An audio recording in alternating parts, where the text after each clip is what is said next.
Hello, everybody, and welcome to the Elseworlds Exchange. I am Sal, and I'm joined today by, of course, Joel and Hello. Jason Inman over at youtube.com/Jawiin. Check the description to go to his channel, but not right now because he's not on it. He's right here. Welcome That's right. to the show, man. Thank you for being here. Thanks for having me back. Always a pleasure. It's always great to have you. I love you almost said his old outfit there, Sal, just via a reflex. You almost said the place he used I to. did. almost went Not there. even close. It almost No, went I knew not to say it. We're good. But yes, but we are going to be talking about Superman because Action Comics 1000 dropped today, and we're gonna talk about our opinions. We're going to talk about Superman, his impact on us as fans, and perhaps even his impact on the industry itself. Because Superman is such a larger-than-life character, he deserves a larger-than-life episode, which is why we are all here today. And while we're doing that, I'm going to fix Jason's frame, just because, you know. Yes, I'm a little off-center. It's A okay. little off-center, but we're going to fix that right now. Not like Superman. Superman has never been off-center. He's always been dead in the center and all that stuff. It's true. By the way, Will.i.am Golden just saying he can't watch, but he wants us to keep being awesome. Thanks, Will. We appreciate it. Thanks, Will. You're welcome. And, We'll do our best. So yeah, No promises. No promises. Action Comics 1000. Oh, but before we even do that, because a lot of great books came out this week. From Action Comics 1000 to Superman, whatever number it was, with Patrick 45. Gleason and Peter 45. Excellent There's issue. an issue of Batman came out today. Yeah, I don't read Tom King's Batman, but I'm sure it'll be great. And because I hate his writing. The art looked good. The art looked great. And also another terrific book. I believe it's called Jupiter Jet. Oh. Yes. That's right. Everybody out there, you're gonna go into that comic book store. We're all gonna pick up this old 80-year-old man's comic book that has 1,000 issues. Yep. But let's pick up the book about the young girl, the 16-year-old girl who doesn't need a cape to fly. No. Do it. In fact, only requires an awesome jetpack. That's right. So Jupiter Jet issue 5, the final issue of our first volume, comes out today amongst a lot of stiff competition. Yeah. But we have an Art Balthazar from All Yeah Titans variant cover.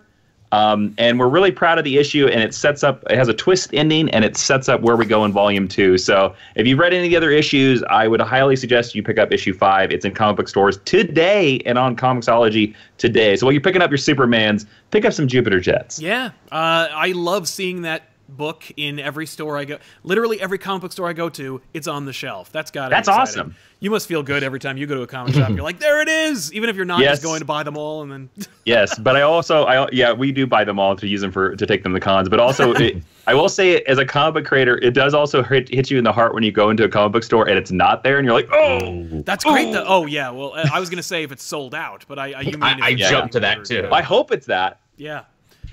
When I first launched one of my books, self-published, I had to go door to door to different comic book stores and ask them to sell my stack of copies, and it always made me feel good when we sold out.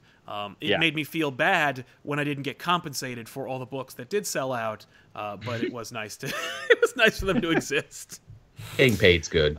Nathan Berg just says hi, Joel. So hello, Nathan. That. But yeah, Jupiter Jet, great book. Check it out. Now, let's get to the Superman stuff. Superman Action Comics number 1000 came out. We all read it. There are going to be some spoilers, ladies and gentlemen. So if you haven't had a chance to read it yet, I want you to add this episode to your watch later list and watch us later. Or just hang out and enjoy being spoiled, because it's going to happen. So, what'd you think? What'd you think of the book overall? We released a whole video about it because, like, so you know what my opinions are, but I want to hear what you guys have to say. So, Joel, kick it off. What'd you think of Action 1000? Well, thank you so much. I read it not so long ago before we started. Yeah, there were some really solid stories there. I was on a bit of a time crunch to get the video done, so I couldn't read every single story, but I read most of the ones that really interested me. There were some good ones. I mean, not as we were talking before about the art there, really solid art on this book. No stinker in the bunch. Yeah, I agree with that. Apropos that, I feel like, not to ape off of John Hammond, but they spared no expense with this book. They really didn't.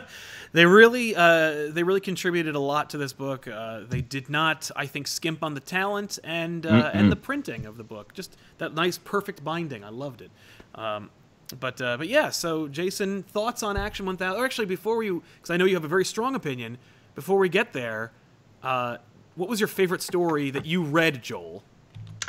Ooh, that's tough. If you twisted my arm, I would probably say the car from Jeff Johns, my friend and yours, because I think it's just such a cool idea to be like, you know, the image everyone knows from Action Comics, right, where he's lifting the car over his head. What's the story of the car and the guy who owned it? It's also kind of like a flashback story. It's also kind of like a more of a retro take on Superman. And I like them paying homage to the whole history of the character and being like, yeah, that Golden Age stuff totally happened. Right. No, I love that issue. I love that story as well. You know, not only did Jeff Johns work on that, but also Dick Donner, the used to be boss of Jeff Johns back when he used to work, together. Also co-wrote Action Comics. And co-wrote Action Comics. You're kidding me, really? Yeah, Jeff Johns, when Jeff Johns did his second run on Action Comics, because he did a little bit of a run before Infinite Crisis, his post-Infinite Crisis run is co-written by Richard Donner. It's the one where Chris Kent and Zod come back. Yes. Right. And they go to Bizarro World and all this stuff like that. Yeah, it's co-written by Richard Donner. Wow. Huh. Dude knows his stuff, surprisingly enough. I would not have expected that. I thought it was like, I remember seeing his name on different older books and being like, that feels kind of like a stunt. It feels like kind of pulling in somebody who worked on the movie. Like, be like asking Tim Burton to consult on a Batman comic. And what a disaster that would probably be. But it turns out the dude actually knows the character. It would be a huge disaster. It would be so terrible. He'd be like, okay, what I'm thinking is this. Who's the villain? I want junior animal versions of that with rocket launchers on their backs. But yeah, also, lots of blacks and lots of whites. And can you put my wife, Helena Bonham Carter, in it, please? Yep. Yeah. Thankfully, she had not come on the scene, or she would have been Catwoman. Man, actually, she probably would have done a good job. I was about to say. I don't know about that. I think she would have done a better job being Catwoman than the evil face of Skynet in Terminator Salvation. But, yeah, you're probably fair, but right about that. If we're going to point out random roles that she had. But yeah, Jason, so what'd you think? And we'll turn it into a conversation about Action Comics 1000. I thought it was an okay issue of Action 1000. I kind of, to be honest with you, the thing I liked the most about it was starting the book with Jurgens and ending the book with Bendis. Is kind of like, these are the guys that are giving up the book. These are the guys that are starting the book. I thought that was really good. Because Action has sort of done these anthology things before. Issue 900 was sort of an anthology thing, and it's kind of forgettable. Issue 800 is it was. Yeah, right? The only thing that anybody's ever going to remember Action 900 for is that Action 900 is the book where Superman was like, I'm no longer an American citizen. Oh, I remember that. Yeah, that sucked. That was a bad idea. Yeah. And that was in a Damon Lindelof story. Action 800 is kind of the same thing. It's kind of like you're just a big anthology, and I think Joe Kelly has like a big story in it that kind of carries you through. And then Action 700 is the end of a storyline. It's the fall of Metropolis. So it actually ties into some events. So I understand that you want to do an anthology, but like you're sort of tying in there. There were some great stories in this. I kind of wonder if the issue would have been this priceless issue that we're all going to remember, because honestly, I think we're going to kind of forget this issue a year from now, is if they did the same thing that they did with the covers. Right. So you go to this writing team and you're like, okay, you're going to write the Golden Age story, the Jeff Johns, Richard Donner. Okay, go to this team. You're going to write the Silver Age story with Bugs and Lionhead Superman. You're going to write the 80s. You're going to write the 90s. You're going to write the 2000s. Yeah. I did like the Tom King storyline. I thought Tom King's and Brad Meltzer's were the best. Too. They were definitely it's the top. most. I was going to say, it's the most I've enjoyed a Tom King thing in a bit. Easily, yeah. No, I just got finished complaining about Tom King's Batman. That Superman story manages to toe the line of Tom King, where it's like, it is hopeful, yet still managing to be dour. And but it's still, it was very, very emotional and raw. I dug the shit out of it. Of course, the art with that issue is also incredible, or story. But yeah, I don't know if I agree that that it won't be timeless. Issue 800 is what's so funny about Truth, Justice, the American Way. That Joe Kelly. No, that's story. 775. Was that 775? I'm sorry, yep. I thought that was 800. Yeah. Well, all right, fair enough then. But noted. I feel like because of the timelessness of the stories within this issue, they will be referred to when thinking about people's favorites, because whenever you talk about everybody's favorite Superman story, typically the best Superman stories are the origins, which Or the Elseworlds. Yeah, or the Elseworlds. And or the deaths. Few people are like, oh, you know what my favorite one was? Like from Action Comics 722. And, you know, this random story where the Parasite did this thing that no one remembers or cares about. You know, most of the time, the biggest, most timeless stories are the ones where it's like the Moses story. You know, like the big, like, holy shit, it's doomed planet, rocket ship, kindly couple moving on. This issue kind of lends itself to that because we're seeing these iconic snapshots of Superman in his greatest moments, and so and because of the like beautiful art teams that are working on it, I think they can definitely be like, "Yo, look at this, look at that!" Like you can pull any of those moments out of this issue and just throw them on display, and people will be like, "Yo, that's awesome! I'm gonna have to go back and pick that up." I hope so. I hope so too because I really dug the shit out of this one. In particular, my favorite one had to have been the Patrick Gleason, Peter Tomasi Hyper Time story. Ooh, yeah, that was a good one. Not only does it play with continuity by being like, no, Hyper Time, hey, you remember that? It allows us to then do all of the stories, all the continuity, while also still kind of working in continuity in and of itself. And I think that was a lot of everybody's favorites because it highlighted someone's favorite era of Superman. Yeah. Yeah. And I especially love the Dark Knight Returns Miller page. Tiffany was like all about that page. She was like struck by how incredible it was by being wholly its own while also completely faithful to the image that Miller depicted back then. Patrick Gleason is a great artist. He sure is. I didn't know how great until I realized he drew every damn page of that story and adapted each style. Holy crap. It's a visual comedian, yeah, or chameleon, I should say. Yeah, my favorite page I think has to be Superman stopping the train. That image for me was like because it looks like he's struggling, and it's like he's kind of like that 50s. You know, I'm not quite. I don't know if I'm buff or if I'm fat kind of muscularity. Have you guys seen Patrick Gleason's cover for Action 1001? No. It's pretty good. It's like him kind of rushing at the camera with the thing, and it's amazing. It's an amazing image. I'm gonna pull that up right now. Yes, throw it in there. So I want to look at it. It's really nice. But yeah, you were saying that it might be forgettable. I definitely think there are some aspects that you're not wrong about. Well, that's the problem with anthology issues, especially in a superhero universe. Is that you get the idea that when it doesn't tie, we're in such we're continuity heavy, world right now. That it's tough. I think it's tough not to be forgotten if you're, not one of the main tie-ins or main things or whatever, Yeah, no, I hear you. But it might not be forgettable depending on how Bendis's Superman run goes. Like this could be a huge issue because people will be like, this was, Bendis's start. The first appearance of new villain. How would you pronounce that? Rogelzar? Regalzar? Yeah, Garbledy Alien Man. Yeah. Let's before you know what? That's a good transition. I'm just gonna acknowledge Mod King Mopey says 1,000 pennies for the Blue Boy Scout. Huzzah! And DeBito Inc. says, "Shut up, Joel. Oops, sorry, wrong show. You guys are great. Keep it up. Thumbs up. Thank you very much." Yeah, we don't do the Shut Up Joels here, but thank you very much for acknowledging it. We want to be nice to Joels. Exactly. Yeah, I think it was a really smart move to put the Bendis story at the end. Yeah, because agreed. I think everything in that book was better than the Bendis story. And so it allowed you to go, oh, that's where it's going, huh?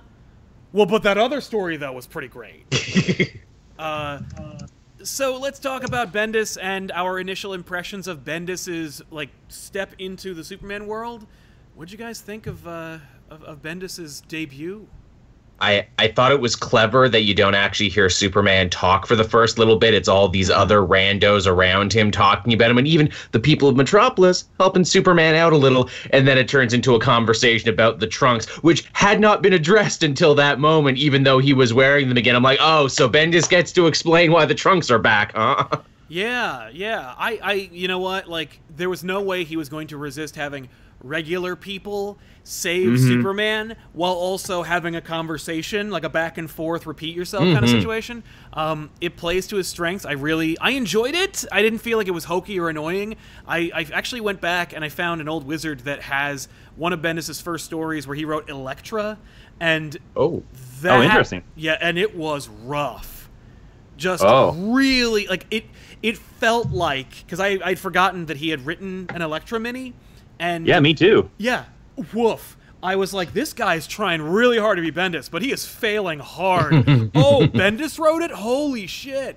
Makes me want to go back and read the old Salmon Twitches, because I wonder how bad they feel. Well, I did the same thing when I tried to reread Powers. Ooh, and I was just like, oh, mama, there's so much. This is not a comic book. This is a novel. Right. Well, it's like going back and looking at Kevin Smith's debut on Daredevil. And it's rough. Like, there's all this awesome-looking Quesada art and just gigantic word balloons over every single just frame, and you're like, damn it, Kev. Like, brevity is the soul of wit. Try it. Yeah. Theodore Kemna, so saith the bard. Theodore Kemna says, hey, guys, any predictions for Detective 1000 coming later? Let's put a pin in that. I'm going to address it at the end of the episode, because I want to talk about Detective 1000 and our theories on that. But before we do, let's stick this. I'm excited to talk about that. I know, because I'm like, good transition, Sal. Well done. Thank you very much. Thank you. But yeah, I was like, oh man, Action 1000. Wait a minute, what year did Detective come out? 39? Oh, what issue are we on? 980? What? Fuck yeah! Here we go. Yeah, it's gonna be next year. Next year, man. Holy crap. And and for as hard as DC pushed this issue, they gonna break their backs bending over backwards working on this Batman. Oh yeah. book. Oh god, yeah. So yeah, you'll see people you haven't seen in years. They'll get back for this. Like there'll be like an Adam West retrospective. They'll get every actor who's played Batman to show up on camera, talk about how amazing that book. Miller will be in that issue. No question. Yeah. Oh yeah, undoubtedly. Miller will not only have a variant cover, he will also have a story and maybe even a pinup, because Miller sells books. And I won't have a problem with it. I do, because his art isn't great. No, it isn't. Yeah, his art is not really that great. Remember when he did that variant of Catwoman and everybody crapped themselves over how terrible it was? Apparently, with the broken back, yeah. Same with the Superman as well. Yeah. Oh, yeah. That Superman one page. Yeah. Kane's World says your back issues of Earth 1 Superman got me to get all 3 volumes and hope for a 4th volume and more back issues. Any more back issues for Earth 1 Superman? They're coming one day. We haven't shot any, but probably.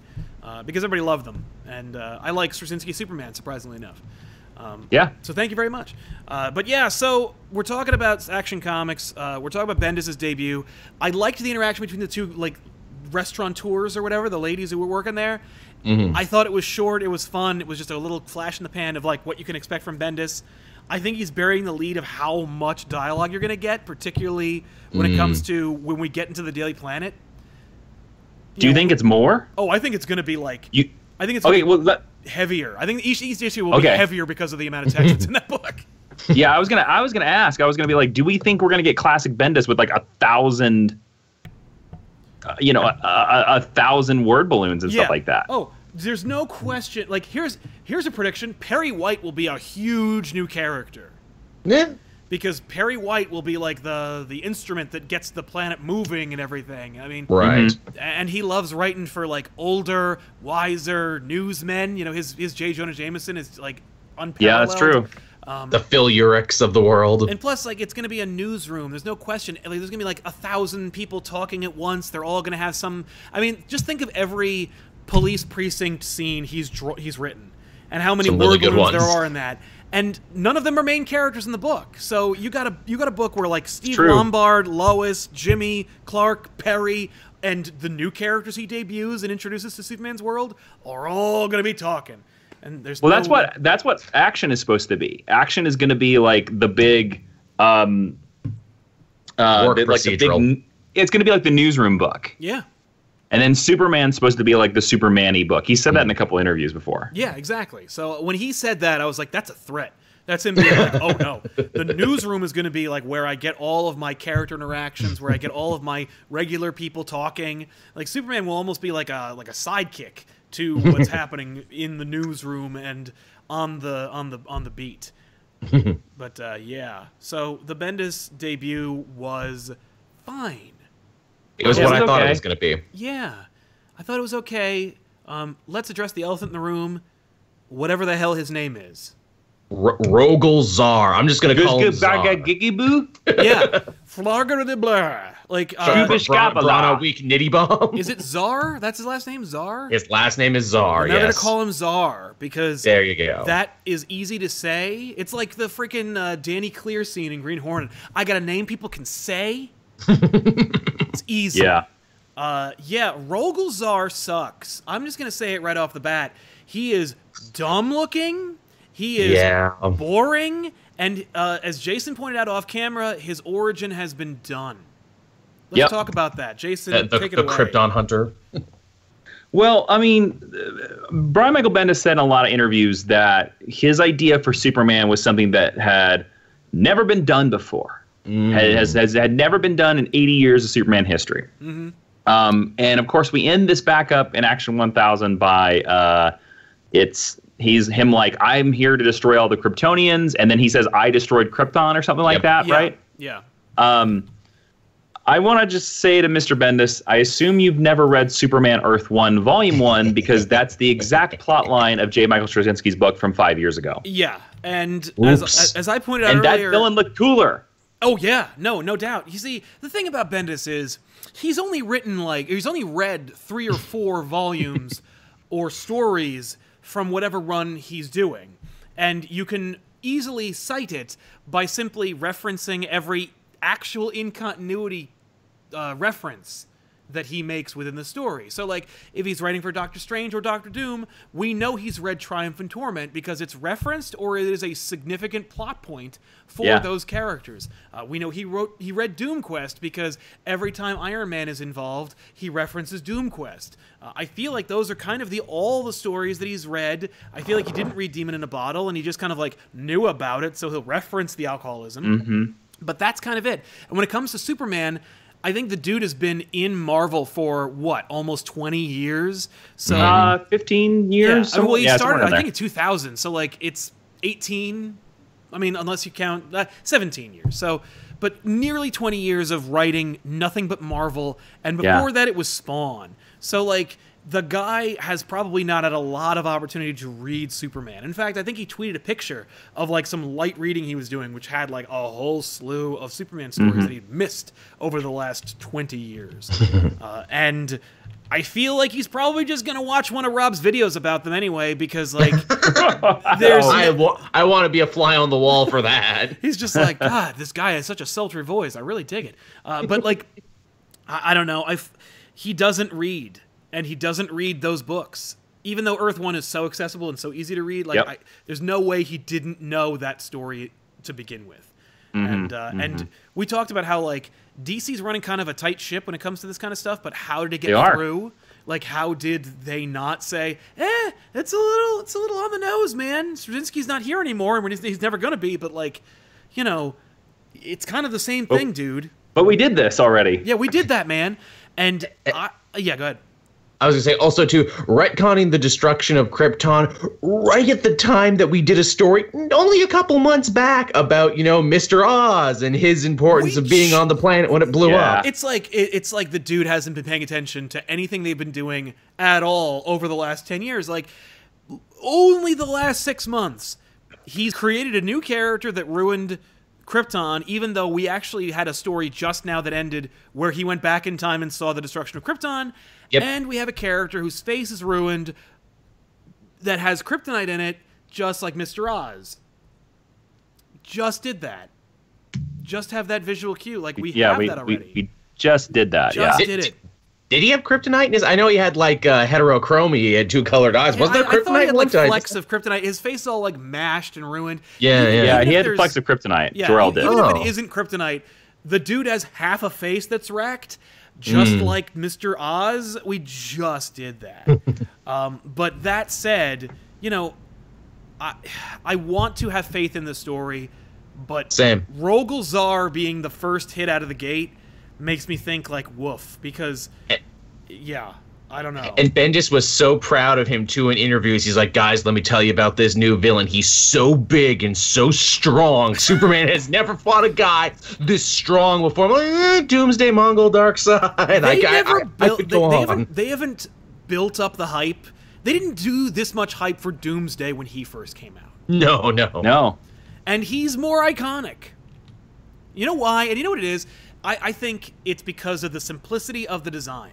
If you want to create an iconic character, and you want to do it now, a new character, you got to simplify, baby. You got to make it a name people can say, shorter name, streamlined design, simple outfit that says, I'm a bad guy.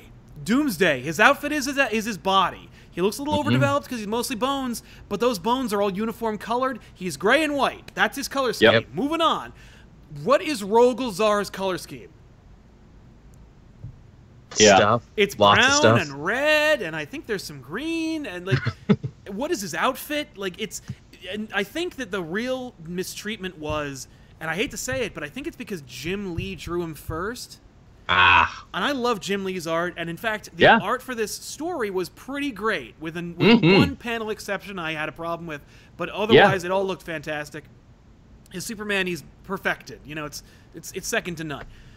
But Rogol Zaar looks so overdeveloped with Jim Lee's very specific style. And and like I said, like, he's a distinct looking alien, and then you ruined his face, so we don't even know what those aliens even look like. It would be like if the first Skrull you met was Super Skrull. Right. It just doesn't. Well, he kind of looks like Terrax the Destroyer, except with just like a weird the weird scar. Just doesn't look good. It's not.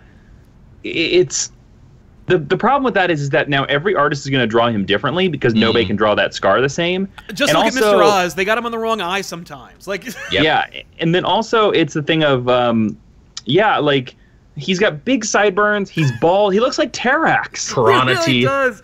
He looks like Terrax with a scar on his face. He's balding on top, but he's also got, like, Wolverine wingtips happening, too. Well, he's balding. Like, he wants to overcompensate. Like, I understand that motivation, but, like, I don't know. Terrax, by the way, is a great design. Well, also go back to Earth 1 where J. Michael Straczynski did this Krypton killer. He was like, you had Shane Davis on that book, and I'm not saying that Shane Davis is better than Jim Lee by any stretch. And I don't know who designed Zagarg's Guga. Right, exactly. Bono Weep Nitty Bong. Yeah, but Shane Davis's design for that Krypton killer is awesome. Yeah. Yeah, it's really awesome. I don't know. Like, for me, I agree with you. This was the weakest story of the book. Yeah, and this is supposed to be the story to be like, all right, guys, get DC excited. Nation's coming up next. Gotta hook ya. Yeah, we just acknowledged his past, but let's look to the future. And his future involves incomprehensible bad guys that have done things before. The only thing that we've ragged on Zargbarg. Scuba Ga. What are some things that Bendis has teased or threatened that you're kind of looking forward to, if anything? Supergirl being more involved. She was involved in that fight. Is she going to get to hang out in this book a little bit more now? I know the Superman family as a whole has really got to grow in this last 2-year era, but they didn't really cross over with Superman that much because he was trying to raise the kid and they were trying to raise his profile. They didn't want to remind you of all the other super people that much. Jason? I'm mainly looking forward to, I hope the thing that he talks about, the real world Action Comics kind of idea, the Daily Planet book. It's a book that I've said for a long time that DC really needs. And if he's going to turn Action Comics into sort of the newsroom for the DC universe, I'm excited by that. Yeah. It's funny because we may go into a period of time, and it's happened at certain periods of time where, Batman is usually like the main book and Detective Comics is the side book. Yeah. And same with Superman. Superman's the main book and Action Comics is the side book, although I view Action Comics as the real deal. It really should be, yeah. It should be. I really do. Like, Action Comics is the bigger deal book to me. So we might go into a period where Action Comics is just better, especially with Patrick Gleason on art, man. Yeah. I'm with both of you on this one. Honestly, the fact that that Bendis is writing a newsrooms book with just regular folk. I mean, I loved The Pulse. I loved Alias. I think I'm excited to see Metropolis's view on the DC universe. I love that idea. I think it's going to play to his strengths. It'll be the book that he can get all of his Bendisness out. Yeah, right. And I am honestly also looking forward to seeing Supergirl being acknowledged as a Kryptonian and as Superman's cousin. I'm kind of really excited to see her interact with John and seeing her really just being a supporting character in Superman's book. Because they've really distanced her from the lineage over the last, since 2011. To make her more like her TV show. Yeah. Even before the TV show, they were like, yeah, but we're doing Superman over here. Like, let's not even do... No. Like, don't even look at her. Like, don't look at her weird knee boots. We're doing all kinds of stuff with Supergirl that you can't even believe. And it has nothing to do with Superman. Like, I don't know. So I'm excited for that idea as well. Really quick, just want to acknowledge the Super Chat. Game Boy 2020, or 20121... Nice. That says, what do you think of Hickman finishing S.H.I.E.L.D. 2011? I mean, it's about time. I'm glad it's happening. I'm just mad I got to buy a new trade. Yeah, here it comes. But you know who's not mad? Marvel. No. Brad J saying, more Sal as Alan Moore on back issues. Yeah, he'll come back, hopefully, if we do another Alan Moore story. Thank you. Mod King Mopey saying, you know who I was happy to see? Frickin' Bibbo. Yes, Bibbo was in the Louise Simonson story, which is hilarious because on our sister show, Good, Bad, and Ugly, we did a Louise Simonson Man of Tomorrow book in which Bibbo was featured, and so we got to, and she wrote it, and it was like, oh, well, look at that. I'm excited to see Bendis handle Bibbo. Yeah. See what he does with him there. We'll see. Yeah, that's fair. And Tevia asking, what do you think Bendis will do with John? Ignore him entirely. You think that would be such a slap in the face to see that character who's been a real breakout be ignored completely? I mean, like, yeah. But that's what I'm expecting. I'm sorry. I would put it past him. Bendis would be like, oh, there was no kid when I was writing Superman. Why should I have to write him? Yeah. I mean, it's not like Snyder's taking over where Snyder's like, ugh, Damian. Which I appreciate because I hate Damian, but I do like John, and actually it's only because of John that I can find any enjoyment of Damian, so it would be a disservice to lose him. Apropos that really quick, what do you guys think of Snyder's story in Action 1000? That was the Lex one with the cosmic scissors and stuff, right? That's the one. Oh, okay. Pretty weak, It was okay. Right? Yeah. The art was good. I was shocked. Different. I was like, man, Snyder got a chance to tell us like this thing, and he's like, eh. I'm like, yep. That's what I come to expect at this point. Have you ever read Superman Unchained? Yeah. We reviewed it on back issues. Yeah, well, I mean, the art's great in that book, right? It looks so good. It's just like For Tomorrow. Superman For Tomorrow looks great too. That's drawn by about the it. same guy. But was that story canon, though? Because I know some of these stories, the canonicity is up in the air. But to say, Luthor did spend time in Smallville, and he did know young Clark Kent from afar and everything. He always did. So that's sort of been retconned back into continuity since Birthright. Yes. Has that? Okay, because I know they haven't really... Like, Luthor never talks about his time in Smallville, and it's like, wait, were you born in Metropolis? Did you live in the suicide slums, or were you just vacationing in Smallville? What's the deal? Well, when it came into the New 52, they didn't know or want to acknowledge it. I'm telling you, that Superman Reborn story where you got that double-page splash when they merged the two Supermen, and all you saw was Secret Origin Jeff Johns visuals, that's the origin. So it's back then. Like, it's straight up like, if you ever want to know what the origin for Superman is, if you ask anybody at DC, they're going to tell you it's John's. Like, it's whatever John's written. Yeah. Because why would he? Why would he be like, nah, we're going to skip mine and just go back to Mark Wade's, a guy who won't write here, or who will never write here again? Like, no. That being said, hey, I mean, I like Origin. I like Secret Origin too, so, you can do it's fine. It's fine. I like it. I like it a lot. The Gary Frank art is phenomenal. Yeah. By the way, is there any Gary Frank art in Action 1000? That's kind of... I guess he's just desperately trying to finish Doomsday Clock. Here's the bigger one. Let's talk about this. Yeah. There is a creator that is not in this book that I think is a travesty that he's not in this book. And I know that he's not in this book because he's not a creator that is very well liked right now. But you cannot deny his contribution to Superman. That's John Byrne. Absolutely. Oh, yes. It is a shame that John Byrne is not in this issue. Yeah, I can see why they didn't want to call him, but I read an interview in which John Byrne said that they called him, he let it go to voicemail, and when he called the number back, it was like a fake number. Ooh. Yeah, which to me don't buy it, but yeah, I don't buy it either. That tells me that either he reached out and they ghosted him, or something, or maybe he's such an old man that he doesn't know how voicemail works. It wouldn't surprise me. Yeah, I don't know what it is. I have a feeling they ghosted him. I really do. I don't think John Byrne is such a stubborn old son of a bitch. There's no way. That's a good way to describe him. I mean, he is. Like, he was an old son of a bitch when he was feuding with McFarlane 20 years ago. Yep. Like, yeah. But John, I doubt very much that he would call. And I doubt that DC would even threaten to call him. I'm actually kind of concerned that like some of the current guard at both of the big two have forgotten a lot of things that matter and that matter to comic readers at this point. Like, I feel like whoever was in charge of organizing the creative team for this book doesn't remember John Byrne. Right. Yeah. Like, I agree. I really do feel like maybe the culprit is just like the intern who worked on it was too freaking young and just missed it.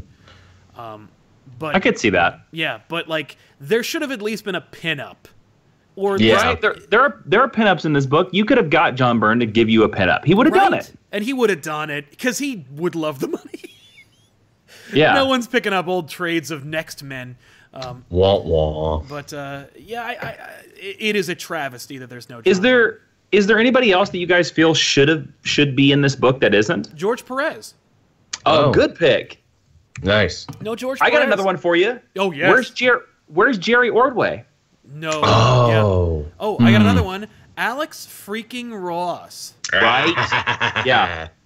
Where's the Alex Ross variant? Where is that? I mean, like, just reprint another one. Get an old sketch that he did. Like, if he's not working with you or calling you back or whatever, just grab some old piece of art. You think that Marvel got Jim Lee's permission to use those X-Men trading card variant covers? Hell no. Oh God, they just no. printed that shit. Grab anything because they own it. over. Like, get an alternate cover from Man of Steel #1 from '87 and just slap that shit on there. Put thanks to John Byrne and move on. Like. Yep. There's plenty of art from Superman Peace on Earth that you could have used as a variant cover. Oh yeah. Where's Frank Quitely's pinup? By the way? Oh yeah. Right? Yeah. Yeah, that would have been nice. Now that said, the book was $8. It was 80 pages. You can only they probably didn't want to have like the fact is it can't be that cost was a factor because people bought that awful issue of Spider-Man for $10. Yeah, they did. And they did the same. Which one was that? It was some like random issue of Spider-Man. I think it was like 6, 7, like. Oh, weird. Yeah, it was just like one chapter in the story. I think Norman Osborn comes back or something. Yeah, But it was $10 and it had a bunch of random backups that no one's ever gonna remember or read. And it was $10. It had a Tsum story. Yeah, it had a straight up original universe Tsum story. But not only that. But it was the #1 selling book of the month. Mm-hmm. So, really? So people bought it. People spent the $10. That's true. So like, that's true. Just cram this thing. 1,000 Superman or Action Comics 1,000. It's 150 pages and it's $12. It'll still just sell. I mean, come on. It's insane. Yeah. There actually now that you broach the subject of who's missing, quite a few people are missing from this. Quite a lot of people, right? Yeah. Yeah, and for seemingly no reason. Like, some of these people like John Byrne, there's not going to be, there's some bad blood. There's not going to be a Mark Waid backup anytime soon. But, like, Alex Ross, was it really that bad? Yeah, I don't know. Maybe, and we don't know any of the story. Like, yeah, maybe Alex Ross is at a point where he's like, I'm not doing anything for DC anymore. I just don't know. Yeah, I don't know. I mean, like, I don't remember. I didn't read anything about an exclusivity contract, so it's not like he's saying no. I mean, come on, it's Alex Ross. I don't know. I'm sure if Darwin Cook was still with us, he would have had something for this one as well. Again, 100%. I'm shocked there's no like reprints or original drawing that they didn't use, rejected covers. There's tons of pages of art that I'm sure are just sitting somewhere in a filing cabinet, or a digital folder of some kind. Well, I will say though, I appreciate that everything that has been released into this is new. Yes. Yeah. even the pinups. So I can give them a pass on the idea of not just slapping out old artwork that they have sitting around. Right. It's more like I'm thinking in terms of what I come to expect from our our masters. Yeah. I did expect it. I do appreciate that. Even the variants, like the variants are original. The interiors are all original. Yeah. And I will say it was fun to see. Dan Jurgens really brought his A game. It felt like a '90s Superman book again. It was a nice conclusion to his Superman run. Yeah. But he's still. I was gonna say, yeah. I guess this is his last one, right? He doesn't get a special to finish it off. This is it for him. I think he gets a special. I do. Oh, okay. See, I thought he did. Yeah. I think he gets a special. Oh, nice. As he deserves, because they're still hanging plot threads he's got to deal with. Yeah. And Tom King to ignore. Yeah. And also that. Because Booster Gold's in it, and there's not going to be any correlation. Anyway. Nope, not at all. Really quick, Al J. Tree says, I can't watch right now, but I love the three of you guys, so thank you very much. Thank you. And a shout out to a viewer of ours, just some guy with a mustache. He is on everywhere on the Weekly Poll Cruise vids. Thank you very much. Yeah, he's great. I've met him in person. He's a really sweet guy. I've yet to meet him. I've known him for a very long time. He was a fan of me at my other outfit that I was at. Oh, yes, the group that shall not be named. And he comments on a lot of my stuff as well. He's really cool. He is really cool, and he's clever. He's got a razor-sharp wit. And Danny Blackston TV says, thanks for talking about the best hero ever. You're very welcome. I wanted to address a question. What do you think, let's say there was no Superman. I feel like we'd still get a Batman. But what would superheroes / comics look like without him? Closer to the pulps, I would imagine. I don't think they would ever have moved out of that. We still would have had detectives and cowboys. Yeah, you're right, and we could have probably never have left the anthology idea of comics. Yeah. Where comics are all the ideas, because we know for a matter of fact that Fantastic Four doesn't happen without Justice League. Right. Now, does Justice League happen without Superman? I don't know. Isn't he not on the team? He's on every cover. Right. But he's not really in any of the teams. Yeah, he kind of just shows up for a page or two and then just leaves. Yeah. But him and Batman, but they're on every cover. Yeah. Well, because there's a question, would Aquaman exist? Would Wonder Woman exist? Would they have had these ideas if there wasn't a Superman? I feel like no. I think the answer is no. Yeah, I think you're right. I think the answer is no. Yeah, I feel like it would probably be more grounded. It would be a lot more like regular heroes. I don't know. More Dick Tracy's. Yeah, I mean... Yeah. The idea is so iconic. I can't imagine a culture without it, but I wonder how long it would have taken for us to get there. Because I know that... I was going to say maybe Shazam would have been like the Superman, but he was just a ripoff of Superman. Yeah, so he wouldn't even exist either. And I wonder if anyone would have even gone to that place to make someone like a strong man that came from the stars or magic. I think that because Shazam outsold Superman when he first came on the scene, that maybe magic would have been more the style of superheroes. Right.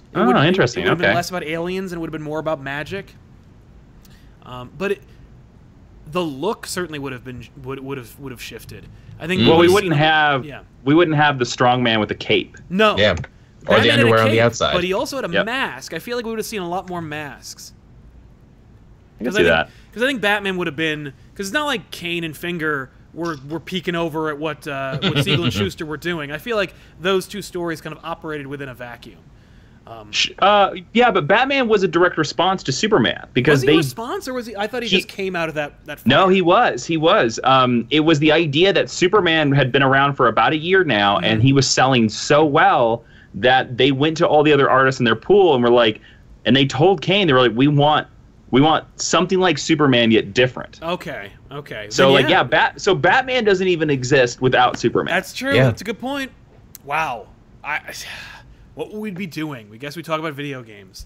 I guess we'd be famous Let's Players is what we would be. I think if that were the case, none of us would have any audience at all. Yeah, that's true. Probably not. Nobody wants to watch me play video games. But yeah, No so any last thoughts about Action or the Bendis thing or Superman and his impact? Because if not, we're going to transition over to Detective. I just want to get into this detective conversation. I'm so interested about this. Before we get into Detective, go ahead, Joel. I was going to say, I will say, if nothing else, no matter how you feel about Action Comics number 1000, I think there is no denying that this DC Rebirth era, this last 2 years, give or take, has probably been one of the finest eras of Superman stories, even just Superman family stories in general, and I hope that trend continues. I would hate for us to talk again this time next year and be like, yeah, I don't have anything Superman related on my pull list anymore. I don't care. I will admit that I have been falling off of reading Superman lately. Get the hell out of here. Like, shame. Particularly when it really came to the Booster Gold Superman story, I was like, okay, well, I don't Went care on anymore. way too long. I was like, I really just stopped. I really couldn't have been bothered about Boizarro. I like Barzaro. I think it was a neat idea, but I didn't connect with me, but I was falling off of Superman, and I feel like a few other people were as well, and I got that feeling where I'm like, oh my god, does Superman need, like, to upset the apple cart, like, every 3 years, basically? Like, you need to just have a hard change for Superman, like, in less than half a decade, and then you can make Superman relevant. Because, I mean, really, it was like 2011, Superman's like new, and here's New 52 Superman. And everyone's like, okay, and they immediately fell off, and then they're like, okay, he's back to normal. And everyone's like, yeah, okay. And now it's like, okay, well, how about Bendis is writing Superman? Like, oh, like, that's different. I don't know. I feel like I hope that's not true. It's a gamble. Yeah, it's definitely a gamble. And it is very similar. I do like it is appropriate that they are doing it Man of Steel, because there probably hasn't been any big Marvel person comes over to DC since John Byrne. Yeah. So I sort of understand it. And it's a big gamble, and I hope you're right, because I will agree. Joel's statement about this being one of the better periods of Superman is exactly right. And you know, it's interesting, yeah, whatever you think about Superman, if you've never been able to get into him or anything like that, I think Action 1000 is a good day for any comic book fan, if you're a fan of any character, just for the fact that, isn't it insane that this is the first superhero comic book to hit 1,000 issues? I know, right? Yeah. But we lived through this watershed moment, right? Yeah. Yeah, I can't believe that it actually happened this time. Like, I don't know, in an age of reboots and retcons and whatnot, like, they went, yeah, you know what, let's just stick to it. If ever they were worried about, like, the numbers scaring people away, I feel like 1,000 issues might be a little daunting. Yeah. But I like seeing them own it and go, like, no, like, it's a legacy. It's not about, you know, drowning in an ocean of content. Yeah. So Superman being good too and kind of refinding himself, I think, is one of the reasons why I loved the DC Rebirth era so much, and why I think it ended up being so net positive, where it's like, oh, you got Superman working, and that had a ripple effect to everything else. You notice how that works? Yeah, it's almost like that's how it works. It's like the opposite of the movies. Yeah, well, yeah. Mr. Roboto says, maybe the chat should be just you three guys. Thank you, Roboto. I guess that means, I don't know what that means, but I appreciate it. But we're chatting now. Oh, yeah, exactly. Isn't this what the chat is? Yeah, right? Ryan Radford says, sup, my peeps, long time no see. Yo. Hi. Mr. Roboto says, Justice League began without Superman. True, but they didn't exist. No. The Justice League was formed before... No. You have that's a hard thing to say, because the Justice League really is a sequel to the Justice Society of America, which Superman was a member of. Right. And also the All-Star Squadron. Yeah. Justice League is a direct sequel to the Justice Society of America. So, again, without Superman, no Justice Society of America, no Justice League. Exactly. Cam says, thoughts about the opinion that Superman's boring? I think that only people who haven't read Superman think he's boring. Exactly. Yeah, or people that don't understand the character. Right. And speaking of which, Mammal says, as a non-American, I've never really felt a connection to Superman as a character. Do you think it's all his all-American roots that make him harder to relate to? No, I think it's you. Well, I would... As the only non-American in the room. Yeah, I mean, like, the fact is, like, as an American, I feel like... because we are insulated and we do kind of, like, assume that the whole world kind of thinks the way we think, that his message should be evergreen and resonates with every culture. But I'm sure that's not true. And so I can understand it being that way. The fact that he is colored in the American flag probably makes it a little bit more visually identifiable as American. So that's probably a factor. But yeah, as a non-American, what do you say, Joel?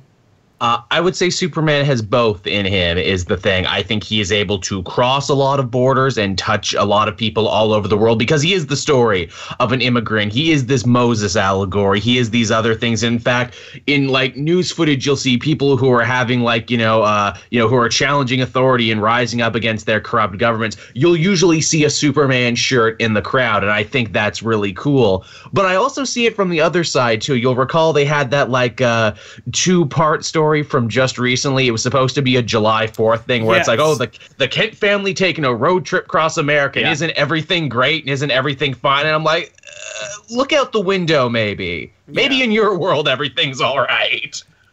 Well, I can see how that would definitely be like fail to connect with like, I don't know, someone from Argentina. But he operates in America. His family's American, so I can understand them wanting to do that story, particularly because the impetus was behind Lois Lane, who is de facto an American citizen. So I could see that being the idea. Jason, any thoughts? No, I think it's good. Fair enough. I liked those 2 issues actually where they did their American road trip, but I have a different connection to them because I'm a veteran, and that second issue is all about finding ex-veterans and veterans' bodies. Yeah. And that issue like tugs on my heartstrings like hardcore. Yeah. I would like to believe that Superman is for everyone, and I hope he is. That's all I can say about that. And Sam Anderson says, Detective 1000, will Batman get his trunks back? Yes. He has to now. Not. They've set the precedent for it. Yes. So let's talk about Detective 1000. Speculation, theories. What are we hoping for and expecting to see from Detective 1000 in soon, like within a year? It's hard to talk about because they don't have a new writer for the book now. They have some fill-ins for it, but they have not announced who the next writer is going to be. Right. Yeah, Brian Hill, I believe, is a fill-in. Yes. Yeah. So I don't know. I would love to see them do something opposite of this. I really hope that they use it as a springboard to like the next storyline or the next thing. Like, I would love it if Action 1000 is like the debut of a character that's brand new, or the death of a character, or something like that. Like, I want it to matter. Like, I want Action 1000 to be like, oh man, not only is it this giant celebration, but it matters. It really matters. Because again, it's like the thing I was saying. Like, I thought Action 1000 was a lot of good, but again, I mean, I think we're going to see lots of copies in those back issue bins in 6 months. Yeah, that's fair. I hope not, because I really liked it, and I'm adding it to my collection. I really enjoyed reading it. I actually hope so, because I collect Action Comics, and I want all those variant covers. There you go. They're beautiful. We get to the heart of it at last. They are. But it's too expensive spending like $8. If I bought all of them, I'd spend like $150 today. It's true, you can't. It's like, here's the thing. People might forget the story in a couple years, but that art ain't going away anytime soon. You're going to be seeing that everywhere. Yeah. When they've done it, I find that like that's more forgettable.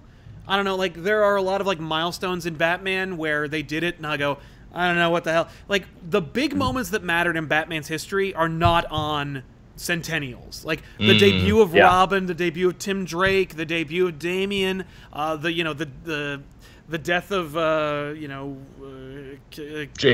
Jason Todd was a random issue. Like, it was just part of the ongoing story. I do have an interesting theory for something that they could do for Detective. Shoot. Well, Tom King has said several times that he wants to write 100 issues on Batman. Yes, threatening us all. Okay. Now I don't have as many problems as Tom King's Batman run as you guys do. Right. I do agree it's not one of the great ones, but I think there's some good moments in there.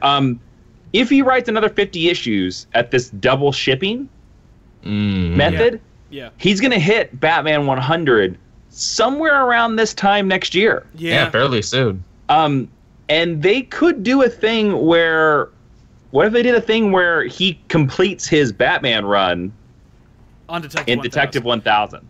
I mean, the fact I don't know if it would. Did he say he wants to write 100 Batman stories, or did he say he wants to do 100 issues of the core title Batman? I don't. He didn't really specify, but he's always said that he has 100 issues for this thing that he's planned. So the storyline. Either way. Yeah. Because I mean, here's crazy. I'm going even crazier town. Let's do Please do. What if Tom King? What if Catwoman gives birth to Helena Wayne? I mean, I think a lot of people are expecting some reference to her now that they're actually going to tie the knot based on solicitations and everything. Like, we know we saw her in the flash forward to the future. It's gonna happen. Yeah. I think there's no doubt that either she will crash the wedding, if not be born in Detective 1000. I mean, or be born at the end of Tom King's his run. Yeah. I think that's definitely. I would not bet the farm on it, but I would definitely put down a couple of dollars on it. I mean, that would be a hell of a 1000th issue. It's like the daughter of Bat and Cat in Detective 1000. Because after that, you can do anything you want with Catwoman. You could kill her, you could divorce them, you could have her leave, you can make her into an anti-hero, a villain, whatever you want. Doesn't matter. The kid stays. Like, the kid is part of the story now. I think that's definitely something we can probably expect. I think I mean, it's so big, and it's such a it's such a move forward, especially after they have like all this data that says, yo, people like when Superman is a kid, and nobody complains except for this one guy on YouTube, but nobody else complains about how big the Bat family is, or how many Robins we get, how many Batgirls there are, how many cat people we've got. Like, I mean, when Grant Morrison did Batman Inc., and we had 1,000 freaking Batmen all across the globe, like, all bets were off when it came to Batman being a lone vigilante again. So, I mean, the idea of Batman being a father again doesn't really, like, it doesn't sound like it's breaking as much new ground as it might have. No, but it is interesting because comic books do go in a circular pattern. Yeah. Oh, yeah. And how weird would that be if 1000 kicks off this, like, well, we're going back to the Silver Age. Right. Oh, Batman's married to Catwoman, and he already has a son. Now he's going to have a daughter. Yeah. You know, like, fine. Yeah. Plus a kid he gets to raise from birth, which he hasn't really had the chance to do. Yeah. There you go. Yeah. Who do you guys? So we talked about a lot of the Superman creators that were left out. Yeah. Who are some of the Batman creators that have to be in Detective 1000? Right. I mean, Snyder's going to be there, of course, obviously. Yep, we're going to have Snyder. You mean writers or artists or both? Or anybody. I mean, Tim Sale, we're going to get. Morrison. Grant Morrison, absolutely. Yep. There's so many that can't. Like, I would love more Norm Brayfogle, but I don't think he can draw anymore. I don't know if that's true, but I don't think he can. I would love to see some Jim Aparo, but he's gone too. Neil Adams will probably be in there, God willing. Denny O'Neil, if he's still with. Yeah, he was. Well, he was in Action 1000, so yeah, that's okay. So there you go. Again, like Darwin Cook would have been amazing, but we're not going to get him. So sad. We're definitely Bruce Timm would be great. Bruce Timm. Oh yes, yes, please. Who we're gonna get? Bruce Timm, Jim Lee. I would assume they'll call Mignola. He'll draw something. Greg Capullo. There you go. Lee Bermejo. Oh yeah. You know, there's two that I would love to be in there, but they probably won't. Okay. Todd McFarlane. Oh. Yeah. Come on, Todd. It's 1,000 issues. Get in here. He probably won't do it. The other one that I think really needs to be in there and probably won't be is Chuck Dixon. Oh. I don't know. He wrote that. He did that Bane book. Yeah, but I don't know whether they'll flip on him because of his political outside comics opinions things. Yeah, I'm fine with him not being in it. You know, we're gonna get Frank Miller, like we said. Oh, definitely. Like 1,000 different things. Is David Mazzucchelli around? Think so. Because he would definitely be a big one. You know what's going to happen? Azzarello's going to be in it, and Sal's going to skip that one. Yeah, I really don't like Azzarello's superhero work, so, I mean, you know, but like... Kelly Jones would be great. Somebody in the chat just said Kelly Jones. That's a great choice. Again, Frank Quitely would be cool. Yeah. You know, obviously, I think we talked about Neil Adams being an obvious one. There are so many that like. Denny O'Neil will get a story. Denny I O'Neil, hope so. Definitely, they'll let him write one. Oh yeah. Like they might ask Brian K. Vaughan because he did a Batman run for a bit too. So many people have touched Batman. I feel like it makes too much sense. I mean, like I also don't have like anything definitive. Like, what's the best Brian K. Vaughan Batman story? Like, there isn't one. Does it scream? You know, I don't know. I think not. Would they get Brubaker involved? Yes, Brubaker, no question. They'll call him. What about is Alan Davis still drawing? Yeah. So you can get Alan Davis. He's awesome, and he's a great definitive Batman artist. I think they might get Brian Boland to do something. Oh, that would be a great choice. Because he's he drew the freaking Killing How Joke. quickly does Alan Moore hang up the phone? I mean, here's the thing with Alan Moore. He is if they didn't get him for Superman, they're not going to get him for Batman. No. And I feel like they didn't even but again, I want to believe that there was a conversation that said, should we ask Alan if he wants to write a backup in this Action 1000? Like, come on. But I feel like nobody even thought to do it. I have a feeling, they didn't even reach out because I have a feeling they were like, hey, you know, we should really get Alan Moore in this and have Alan Moore do an imaginary story. That's a great idea. But we're publishing Doomsday Clock. Yeah. Right, but like there is a chance he doesn't know about I mean, he's going to figure it out when he flips through the issue and sees the ad. But we'll have him already. We'll have the story, the end. I would love it if that's how he figured it out. What the fuck they're doing? Yeah. You know, he knows. And then Alan Moore is such a crazy wizard, guys, that he joins Twitter just to show us a video of him burning Action 1000. Yes, please, a million times, That would sell, but that would sell even more copies. You kidding me? By the way, Taylor Petchter throws out his list of Rucka, Brubaker, Morrison, Dixon. Jeff Johns would write a story, no question. Yeah. You got Gary Frank, James Tynion III, and Scott Snyder, of course. And probably Marguerite Bennett, too. I would like to believe they get Marguerite Bennett, but I don't believe they would. She wrote a really good annual. They trusted her so much she did that big annual for her first one. Oh, yeah. Oh, yeah. Neil Gaiman will get one. And the Kuberts. Andy Kubert and Adam Kubert. Oh, yeah. Get both of them. Yeah, that's variants and a backup with Morrison, no question. And the Finches probably, too. But I also believe, TL also says he really wants Jeff Loeb, but it probably won't happen. No, will never happen. I mean, just because he works for Marvel TV, he won't do it? I will tell you this. I have a story with a friend of mine who was at some Marvel event, something, and she was covering it for press. Mm-hmm. And she went up to Jeff Loeb because Long Halloween and Dark Victory are like her favorite DC comics of all time. Yeah.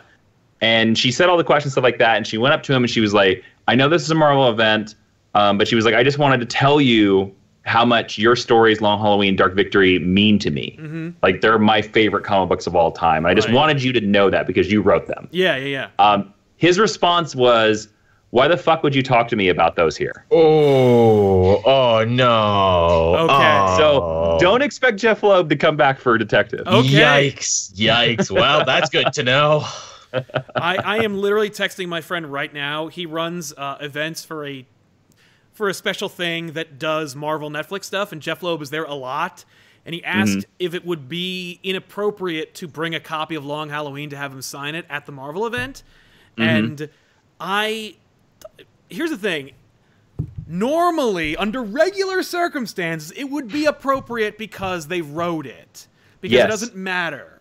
And because, like, if when Marvel does or DC does, I was trying to think of an example, but like when Marvel does like a signing at like New York Comic Con, and all these creators are at the table and they're debuting some book, and people line up to sign stuff. You can bring any book you want. Yeah, right?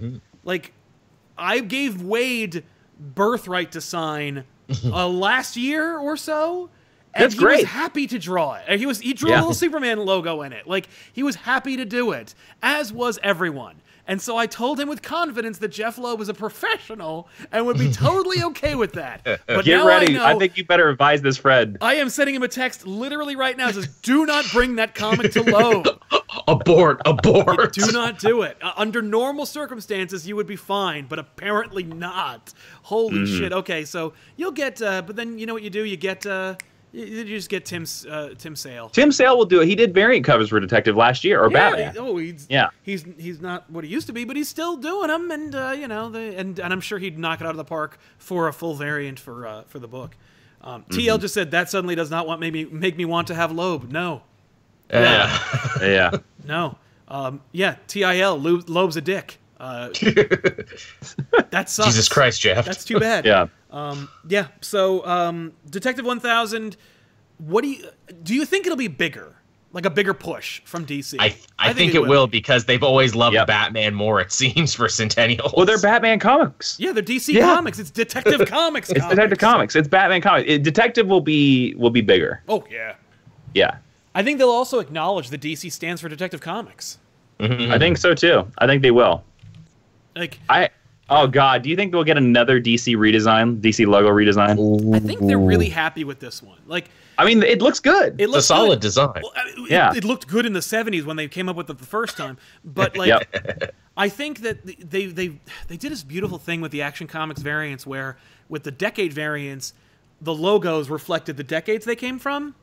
Good idea. I think they'll still do that because it's such a good idea. I love that, man. Even the little corner boxes with how they do the numbers change. Yeah, like the numbers and the prices. Like, it's still the original, like, from that era, and I loved it. So, if they do, they're bringing back the Bullet logo. Like the 80s and 90s one. Like I'm about it. Stars. I love that logo. That's my favorite logo. That's their best. That's their best logo. Best one. It's the most definitively DC. There's no question about it. By the way, quick aside. Worst DC logo? I think it's the one from the 2000s with the swoosh with the star that flies around it. See, I don't mind that one. The new 52 one wasn't great, the DCU one where it's like a page and it's like page flip. I loved that idea. I thought that was really cool when they unveiled all these different ideas they had for them. Like, oh, we're gonna use it in the animation. It'll flip the page, and when it's a flash book, it'll be flipping through a flash book, and instead of I think a lot of thought went into that design, but it didn't work ultimately. It just didn't look good. It didn't look good when they did it for everything. You overthought it, guys. Yeah. I don't know. I would say my least favorite is probably the 1970. I'm just looking at a picture of it. It's the 1974 one where it says the line of superstars. It's like red and blue. Oh yeah, no, that's not great. Yeah. No. I don't mind the little swoosh logo. I actually don't mind it at all. I thought it was such a product of its time. It was like woof. Yeah, wow. The page flip is a good design, but it's not a good logo for a comic book. No, I think it works only in multimedia. I think for videos, for movies, because then you get the animation of the page flip instead of this what is happening? Yeah. I do love the current DC logo though. I think the current DC logo is really good. I think stop drilling. You hit oil, don't mess with it. Be happy with what you got. Don't mess with it. Yeah, don't mess with it. Well, I mean, when I'm looking, obviously we're all looking at the same logos now. They changed it in the 40s. It was the next year they changed it. Then 8 years later they changed it. Then the next year they changed it. And then 2 years later they changed it. This has been one of the longest runs. Actually, the longest run was from 76 to 2005. So, they knew the Bullet logo was the best one. Yeah. And then they were like, oh, yeah, it's 2005. Swoosh. But, I think you could take, the DC they have right now. Yeah. Put that inside the circle with the stars. Yes. And maybe jazz up the circle with the stars, but keep the same basic design. And I think it would look awesome. I think, I agree it would look great. I would like to see that mock-up. The current logo is so simple that it works on everything. So genius in simplicity. To jazz it up. It actually goes back to the beginning of our conversation about blah blah blah, blah and how over-designed he is. Simplicity is key. Simplicity is key. I think this logo, it works on the comics, it works on the cartoons, it works on the movies, it works on your merchandise, it works on everything. Stick with that. Don't mess with it. But I think Detective. It's going to be a bigger push. You're absolutely right. Really quick, a super chats. Alan Walker says they should get Sal, Joel, and Jason to write a story. Yeah, anytime. I will pick up my phone. Right? Yeah. I'd do it. Right? Even Taylor Pesher says, I would love to see a Michael Lark return to Detective Comics 1000, but he said in a recent Reddit AMA with Rucka that he would never return to the big two. Well, ouch. Good luck, Mike. And Comic Goblin, which is a great name, says, I know it's off topic, but I respect Superman and admire the character, but I've never liked him. His alternative versions are amazing, and Shazam is my favorite DC hero, but the man himself just bores me. His legacy is amazing, though. Okay. Yeah.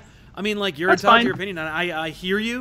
Captain America gets that, too, for the same reasons. Yeah. By the way, completely overshadowed, but Cap 700 was also a terrific issue. Right on. Is that the end of Mark Waid? Like, Mark Waid's done? I think so. Okay. Yeah, but it was so great. And then finally wraps it up with Comic Goblin saying, we rock. Jason, being in the military currently, you give me inspiration to start my own channel. Keep up the good work, y'all. Thanks, man. Thank you for your service, and please stay safe. Yes. Yeah. Shit. You guys are all braver than I ever could imagine being. It's not going to happen. But yeah, so Detective Comics 1000 is probably the next episode we do on this subject, so I'm looking forward to that episode when we talk about whether we were right or wrong. Finally, I think that, you know, Superman represents a lot of different things to a lot of different people. He's boring. He's milquetoast. He's inspirational. He's important. He is. He's milquetoast. He's just bland, and who cares? I found my love for Superman as I got older. I was always more of a Batman guy. Same. But when I get older, I think it's more fun to... When you're young, it's fun to like Batman because he's so cynical and tired, and he fights against the law, and he's just a rebel like you. And the older you get, the more you recognize how badly we need a Superman. Mm-hmm. Yep. And the idea that there's someone with all the power and all the answers, but he's a good guy and he's on your side. It's almost like finding religion. Superman loves you very much and he wants you to be your best self. Well, he knows you can be your best self. He just and maybe he'll help you get there. You know, like it's yeah. To me, and I'm a big guy. I've always loved Superman, because I come from Kansas and I come from a farm. Oh, I didn't know that. And Superman's kind of the guy that like did good. Yeah. The argument I always use for Superman is that we all want to be Superman. Yeah. We all want his powers. We all want his life. We love Batman. Nobody wants to be Batman. No. His life sucks. Because Batman's life sucks. Yep. And it He's always constantly has. being tortured by the Joker. His parents are dead. And the amount of CrossFit that you would have to do to stay in that shape is insane. Yeah. You watch Batman v Superman, you see those tractor tires Ben Affleck was pulling? You got to do that every day. Every day. You think Batman's ever had a cookie? Not in many years. Yeah, he's never. Yeah, Batman eats nothing but broccoli and your hopes. That's right. And justice. And justice, right? Yeah. But Superman, Superman's the dream. Like, it's the idea that we always hear the phrase that power corrupts, and it doesn't corrupt Superman. And that's the idea, because we look at our lives, we look at the real world, and we can see power corrupting, especially in America right now, everywhere. I mean, just look at your librarians or your DMV agents or your police officers or your ticket terrors. Like, any measure of power will immediately turn you into a douche nozzle. Yeah. And it didn't happen to Superman. Yeah, and that's power. Yeah, and that's a dream. Yeah, absolutely. So we'll leave you on that inspirational note. Don't forget, this week, Jupiter Jet's final issue of the first arc is out. Pick it up. Check it out. It's written and created by this amazing gentleman and his incredibly lovely and talented wife. Check it out, pick it up, and of course, let us know in the comments, if you're watching this after the fact, which is your favorite variant cover from Action 1000, and who should draw your favorite variant for Detective 1000. Nice. It's a lot of effort, but think about it. Anyway, we'll see you guys next time. Todd McFarlane. Oh, dude, yes. That's why every time... Oh, yeah, we'll talk about it afterwards. Anyway, we'll see you guys next time with another episode. Thanks a lot for watching. And, of course, check the description to check out these two gentlemen's great channels. Bye-bye. Please do.